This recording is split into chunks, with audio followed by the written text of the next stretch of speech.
Hi everyone, it's me again, Alexis Matt David, one of the outreach officers for National Museum Jamaica, and I'm here today with the other outreach officer, Ms. Stephanie Rose, and we would just like to welcome you to the final event for Kids Stage 2021.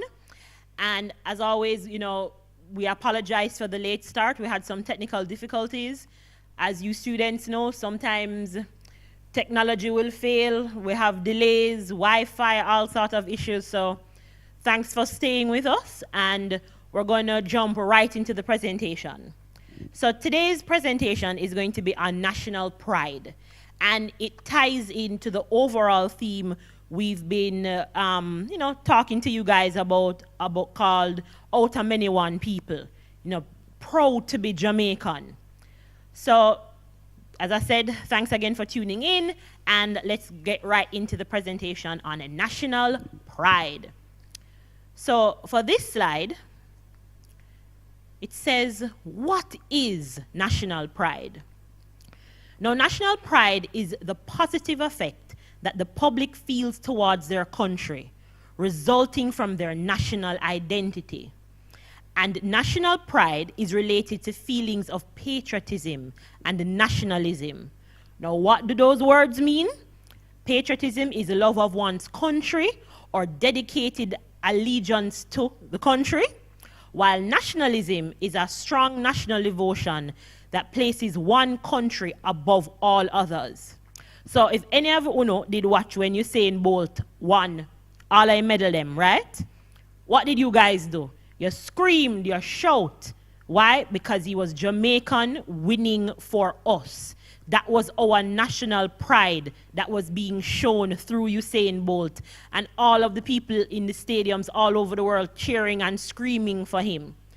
And of course, we as Jamaicans, we will always put Jamaica above all other countries. Because we're born here, we're grow here, and some of it, this is where we want to be laid to rest. As my auntie would say, my navel string barrier. So I am a very proud Jamaican.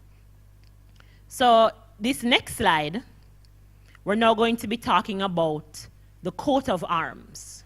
Now, through this whole presentation, you guys are going to be seeing symbols that you're familiar with, some that maybe not so much, that just embody what national pride means to us. So this picture of the coat of arms, if you guys can look closely at it, is a picture of tortoise shell comb cases. Now, these comb cases are the first example of what our coat of arms look like. Now, our coat of arms was granted to us by a royal warrant in 1661. And these tortoiseshell combs were made in Port Royal. The dates on them, again, I don't know if you students can see them. One says 1682, one says 1676, and one says 1690. And these were made before Port Royal sank. And so these were very, very famous gifts that were sent to England and all over the world. Again, done by Jamaicans living on the island of Port Royal. Because I don't know if some of you know, Port Royal was an island. It never had the Palisades linking it. And it was a strategic port. So if you guys look now, you can see the details of what the coat of arms look like. It has the crocodile on top, the shield, that thing that looked like a helmet. It has a cross with pineapples, and it's 5 pineapples. Now, the coat of arms have gone through like many different versions. So as I said, this is the first version that was granted to us, what I said, in 1661. This version is from 1957. And of course, now it's in color. It was in Latin. And then the next version I'm going to show you on my PowerPoint is what we all know of it today. And it's now in English, and it says, out of many, one people. So moving on, we're going to be going on to independence. Now, when a lot of us talk about national pride, we do, of course, mention all of the different days that we use to celebrate our national identity, emancipation, and John Kuno during Christmas time, and, the JCDC festivals and all of that. But for just this presentation, because we could go on and on and on, we're focusing on national pride now after independence, when we became a nation separated from England, who was our former colonizers. And we gained independence when, students? August 6, 1962. And this picture on your screen are some commemorative plates and cups and teapots and a milk bowl or jug that was done to commemorate with freedom from England. So the next slide is our national flag. Now, everybody know the national flag, right? Green, gold, and black, black, gold, and green, however, which order you put it in. Now, the flag was first raised on August 6 in 1962. And this, as I said, signifies the birth of our nation, free from our former colonizers, the English. And what they wanted to do is that they wanted to show, our achievements, our triumphs, what we had been through from when we were enslaved to freedom, full free, to now free from England. Now, the colors are very significant. The yellow is for the sun, the green is for the land, and the black are for the people.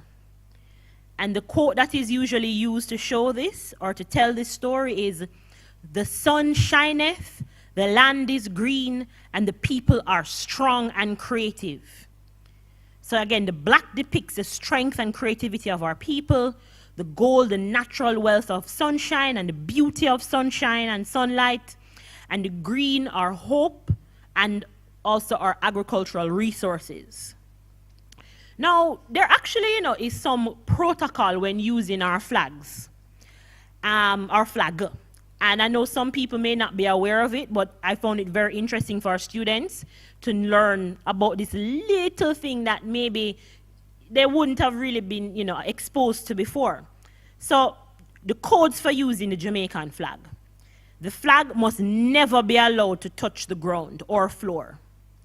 And it should not be flown or used only for decorative purposes. The flag should never be smaller than any other flag around it. When the flag becomes worn and tore up, it must be replaced. It also, in the code, should be burnt privately and not be used for any other purpose. And you do not raise any foreign flag publicly unless the Jamaican flag is also flown. And the flag should not be draped over vehicles except in military, police, and on state occasions. So I said, this is just for you guys to know this, for when you guys get your own flag, or as you get older, you get a flag. This is how you show your national pride, by following these protocols. So I know some of you, I've seen it, some sun burnout flag, a fly and a tear up, look like a rat, yam it. Nuh-uh. That is not how you show national pride and respect our flag. Now, the national flower. This slide here shows the Lignum vitae. Now, it's such a beautiful flower. I've seen it bloom, but sometimes I think I miss the bloom, and I see butterflies and all sorts of beautiful creatures that are always attracted to it. Now, the Lignum vitae is indigenous to Jamaica, and it was found here when Christopher Columbus came. It is thought that the name Lignum vitae means wood of life, and that it also has medical qualities, medicinal, uses. So that's why they call it wood of life. And it's a very attractive blue flower. You can see it in the slide. It's gorgeous. And it's like an ornamental plant, meaning people just grow it because it's well pretty.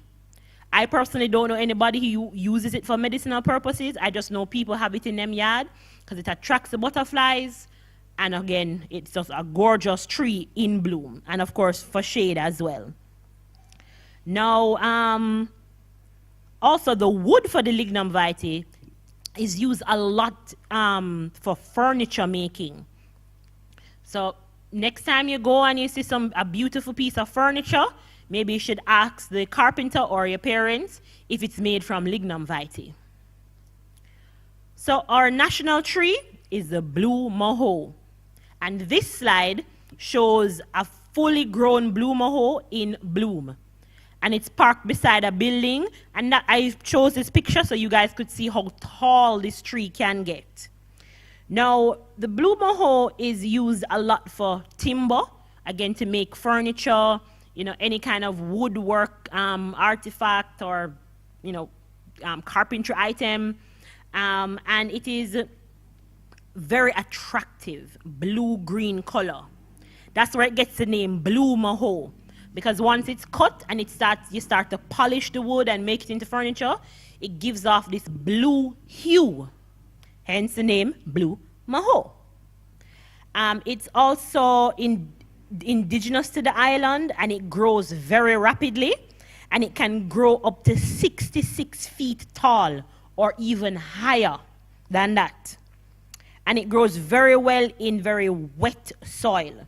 And in high elevations, it does very well in our better than lowland areas. So anything above 4,000 feet, it will thrive and flourish.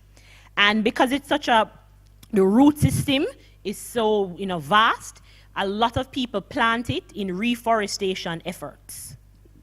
So we're going to move right along to our national bird, the doctor bird. Now, the doctor bird is also called a stream tail or streamer tail, of course, because it has a long, long, long tail.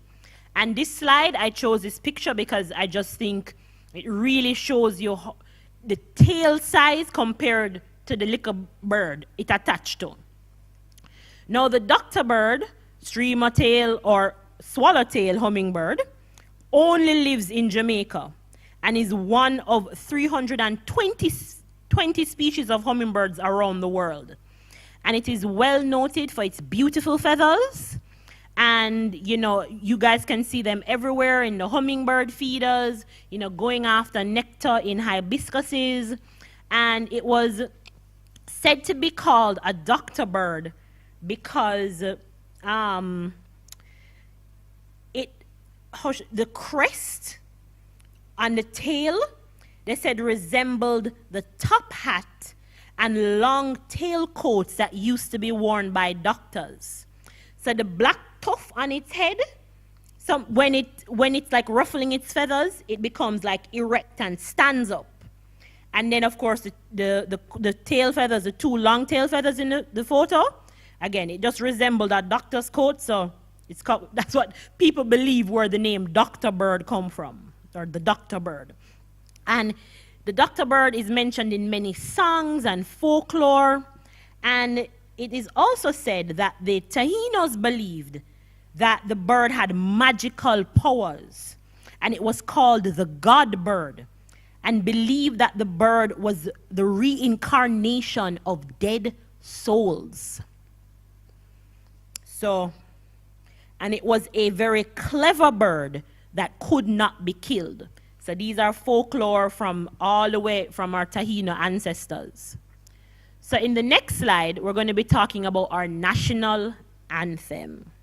Now, the national anthem, we all know it, we all sing it. We all like to add our little, you know, boom noise when we're singing it in public. Now, the national anthem was actually the result of a competition that was announced in 1961. So this was the year before independence, or a couple of months before independence. And it was a competition for the words of the national anthem. And the successful song, or words, or music, was then put to the notes and written down. You guys can see the picture right here of what one sheet of the national anthem looks like. It's called officially Jamaica, Land We Love. And nearly 100 entries were submitted for the competition. And this was chosen March of 1962 as the winner. And this was chosen by a joint committee of parliament. And based on my research, guys, there seems to have been a little disagreement over who should be the winner. But this song won, these lyrics won, it was approved by parliament, and 4 persons are credited for making the national anthem: the late and Honorable Hugh Sherlock, the late Honorable Robert Lightburn, the late Mapletoft Pole, and Mrs. Raymond Lindo. Now, just like with the flag, there's codes that you need to follow when singing the national anthem. For example, all persons must stand to attention. Now, when movie theaters were open, there used to be some people, I used to see them, that never would stand for the national anthem at Carib. And people used to get very upset with them and give them some really not pleasant looks. But you must stand when it is being played. And men should remove their hats. No matter if it's baseball or do-rag or whatever, your hat must be removed. The first verse of the national anthem should be played or sung.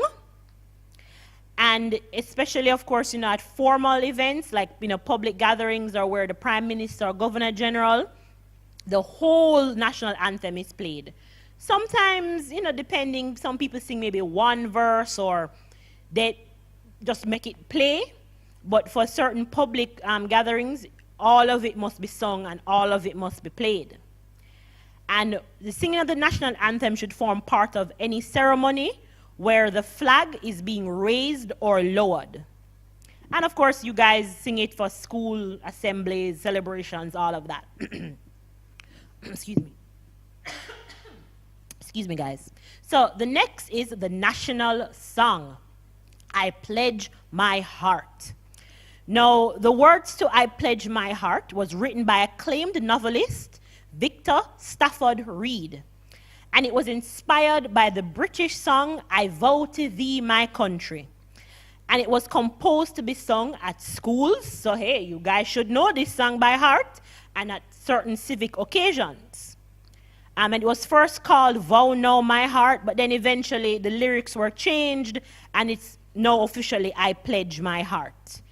And the national song for schools was composed with the aim for preparing the youth for nationhood after independence in 1962.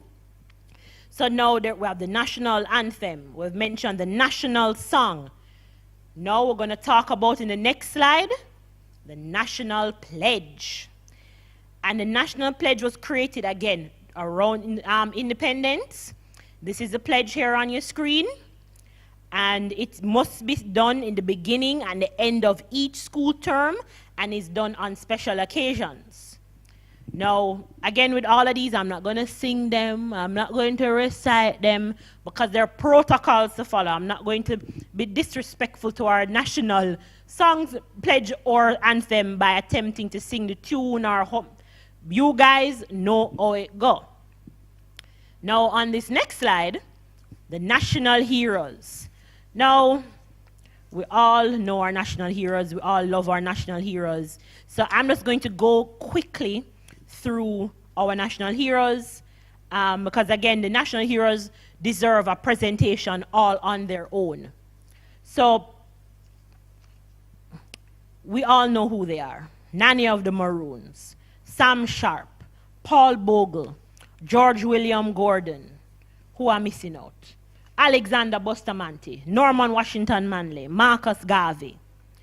And our, as I said, I won't get into it, but let me just give you a few, facts about some of the national heroes. So Nanny is the only female national heroine in Jamaica. And she's remembered for her inspiration she gave to her people, the Maroons, in fighting our former English oppressors or colonizers in the early 18th century. Sam Sharp, also called Daddy Sharp, was a deacon at the Burchell Baptist Church in Montego Bay. And the square in Montego Bay is named in his honor. And he spent most of his time traveling to different estates, educating slaves about Christianity and of freedom. Paul Bogle was a deacon of the Native Baptist Church in Stony Gut, St. Thomas, Jamaica. And his belief was that the Bible should inspire people to aim for justice and freedom. And he spent a lot of his time educating and training members of his congregation, and is credited with initiating the Morant Bay Rebellion in 1865. George William Gordon was a son of a planter and one of his female enslaved Africans, and was born in Kingston in Cherry Gardens Estate. He also is credited with taking part in the Morant Bay Rebellion, and he was arrested for conspiracy, probably because he was a member of the same Baptist church as Paul Bogle. And Gordon was actually ordained, who ordained Bogle as deacon in the Baptist church. And when Gordon was arrested, the government could find no evidence, but we all know that unfortunately, there wasn't really justice for people, especially, enslaved Africans and anyone associated with these rebellions, and he was executed. Him and Paul Bogle were executed. Marcus Garvey was born in the parish of St. Anne, and he's very famous worldwide.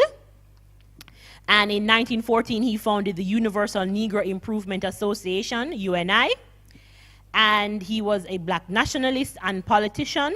And we have a division here called Liberty Hall, located down here downtown, that's dedicated to his life and his teachings. So if anybody wants to come down, or, well, we're close to the public, so when we're open, you guys can come down and visit Liberty Hall.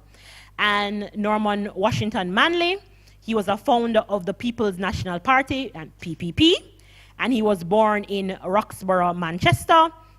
He was an athlete, a lawyer, a brilliant scholar, and a politician.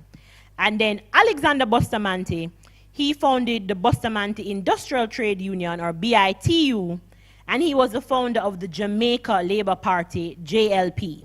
And Bustamante was Jamaica's first prime minister. And Bustamante and Manley were actually cousins. And all of these people are national heroes, and we, of course, respect them and thank them for all the contributions that they have given to us as a nation. And therefore, because of that, they were given the Order of National Hero, which is a part of the National Honors and Awards Act, which was passed in Parliament in 1969.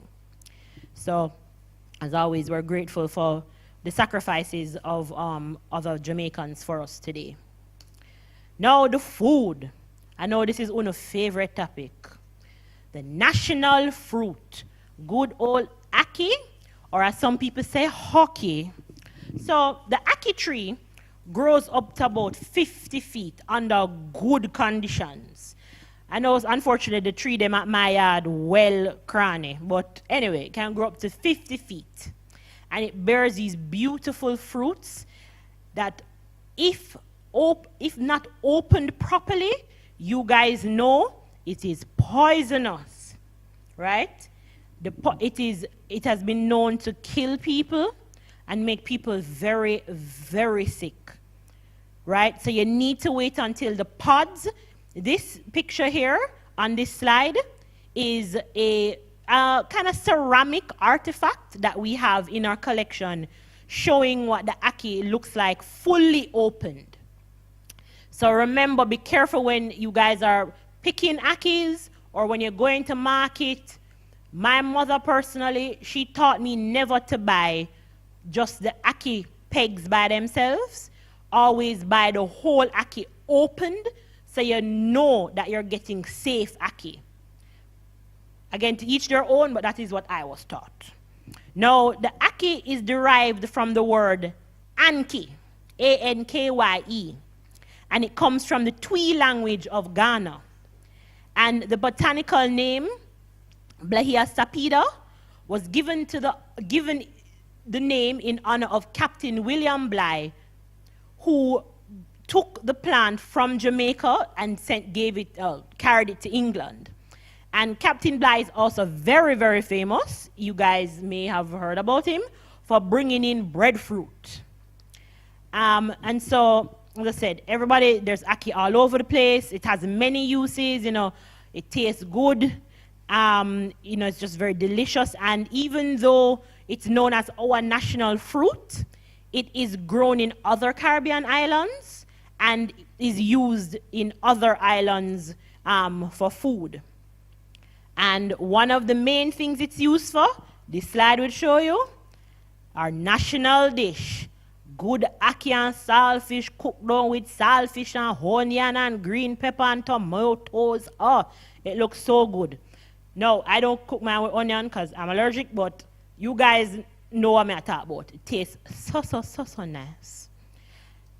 And jerk, which is like our unofficial national dish, which we learned it from the Taínos, who taught it to the escaped enslaved Africans who formed maroon communities. And now jerk, Ghana Road, Ghana Broad.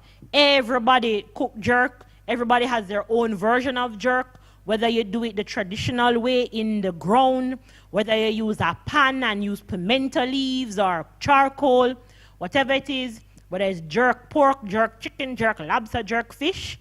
Jerk is a unique Jamaican dish and is ours, and we're very proud of it. And guys, thank you for the presentation, for being here. Thank you for everyone who helped with the PowerPoint, our AV Tech, or my other outreach officer, Stephanie Rose. And if there are any questions on the YouTube Live, we'll just pause for a bit. But if you guys don't have any questions, then we'll move on. So there are no questions now? All right, well, thanks for tuning in, guys. We appreciate it. Please stay safe, stay healthy. Again, thank you to Carrie Ann Palmer and everyone over at the Junior Center for collaborating with us on Kids Stage. And please tune in on Wednesday, where we will be having Old Story Time, where the author, Miss Marsha Wade, will be talking to us about her book, Patwa Tales, and doing a very exciting dramatic piece and reading. So that is this Wednesday. So please stay tuned for that. And again, stay safe and God bless, and see you next time. Bye, guys.